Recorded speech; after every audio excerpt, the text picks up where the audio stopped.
ընթացք տվեցի գազագողության դեպքին, բայց փաստացի գազագողության բանդիտները փախան երկրից։ Դուք ձեր օրինակ մյուս գոլեգաներին, քննչական կոմիտեին, որևէ մեկին կանչեցիք բացատրություն տան, թե ինչպես ստացվեց, որ դուք դեպքին ընթացք տվեցիք, բայց գազագողության բանդիտները փախան երկրից։ Տեսեք, կոնկրետ դեպքով եւ առհասարակ մշտապես քննարկումներ իրավապահ համակարգի բոլոր ներկայացուցիչների միջև տեղի ունենում եւ կարծում եմ ըստ հետեւությունների այս դրվագին եւս անդրադարձ կլինի քննչական կոմիտեի կողմից։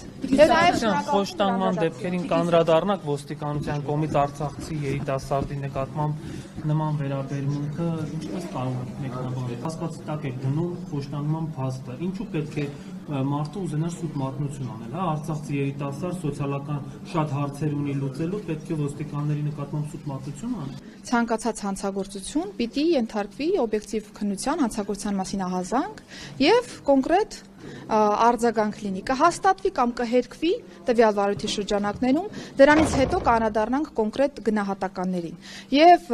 իհարկե հասկանում եմ խոշտանգման առումով հարցի ավելի մտահոգիչ լինելը, ավելի զգայուն լինելը, բայց պատկերացրեք օրինակ, որ ձեզ մեղադրում են պայմանականորեն որևէ անձի նկատմամբ բռնություն գործադրելու մեջ եւ միանգամից առանց քննության ֆիքսում ենք, որ դուք եք մեղավորը։ Դուք կհանդուրժեիք նմանատիպ պրոցես։ Որ մեղավոր են, բայց առաջի դեպքը չի, հա, Սամվել Վարդանյանի դեպքն էլ կա, նախկինում բազում ահազանգեր են եղել ոստիկանության կողմից խոշտանգումների։ Չի կարող այդ բոլորը լինել սուտ մատնություն կամ կեղծ ինֆորմացիա։ Քննությունը կտա բոլոր հարցերի պատասխանները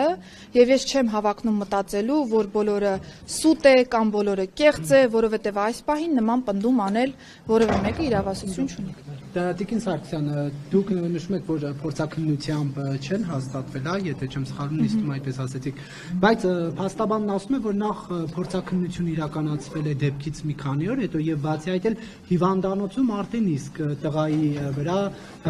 արձանագրվել են այդ մարմնական վնասվածքները, մասնավորապես վնասվածքներ ականջի հատվածում, սալջարդեր, դուք ինչու եք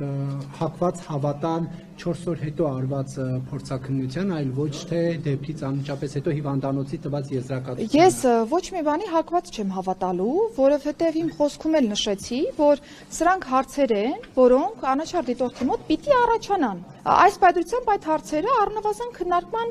առարկա եմ դարձնում ինքս ինձ համար, որպեսզի հասկանամ, թե հետագայում արդեն քննության արդյունքներով ինչպիսի ընթացք պիտի լինի։ Առանց այդ դատավարական գործողությունների գնահատական տալը, գործընկերներ ջան, չի ստացվի ուղղակի։ Դա լինում է միակողմանի, այսինքն եթե ես հակված եմ մտածելու, որ կա խոշտանգում, ավտոմատ կերպով ես այդ ուղղությամբ եմ մտածելու եւ իմ բոլոր մտքերը այդ ուղղությամբ պիտի դասավորեմ։ Բայց ես ներքին գործերի նախարարն եմ եւ կարիք ունեմ օբյեկտիվորեն իրավիճակը հասկանալու, որը մի կողմից կպաշտպանի մեր քաղաքացուն, ով որ ցանկացած process-ի շրջանակներում կարող է ոստիկանի ոչ իրավաչափ ներգործության ենթարկվել եւ դրա համար ենթարկվի պատասխանատվության, մյուս կողմից, եթե չկա այդպիսի ներգործություն, բայց կա կեղծ մեղադրանք, պաշտպանելու այն ոստիկանության ծառայողին, որը որ չի կատարել որևէ ներգործություն։ Բայց նորից եմ շեշտում, ես այս պայմանությամբ այդ դեպքի մասով որևէ գնահատական տալ չեմ կարող, բարձրացրեցի ընդամենը հարցադրումներ, համարեք բարձրաձայն մտածել եմ, որովհետև ինձ մոտ այդ հարցադրումները առաջացել էին։ Մնացյալը քննությունը պիտի տա։ Անվճարություն տեսնում է որևէ արդյունք չի տալիս եւ այդ ջարդարարների խումբը մշտապես մնում է, հա, ներքին գործերի նախարարությունում, ոստիկանությունում։ Խնդիրը սա է, հա, մենք չենք ընդհանրացնում, հա, որ ամբողջ համակարգը այդպեսին է, բայց թեկուզ մի քանիսի ներկայությունը ձեզ համար մտահոգիչ չի, որ ընդհանուր, ինչպես դուք եք ասել, հա, այսօր 75%-ը վստահում է, իհարկե այդ թիվը չգիտեմ որտեղից եք վերցրել, բայց այնուամենայնիվ կա մի խումբ, որը ըստ էության իրականացնում է ջարդարարություն։ Ալավերդիում Պարեկը քաղաքացու մոտ զենք փնտրելու համար ասում է տաբատդ իջեցրա, տանում են բաժին ծեծում են։ Ես գիտեմ, որ ներքին անվտանգության ծառայությունում այդ մասով քննություն կա։ Այդ գործով ինչ բացահայտվեց Տիկին Սարգսյան։ Հիմա ինչ որ նկարագրեցիք, դրանք բոլորը կարծիքներ են դեպքերի մասով, որովհետև կարող է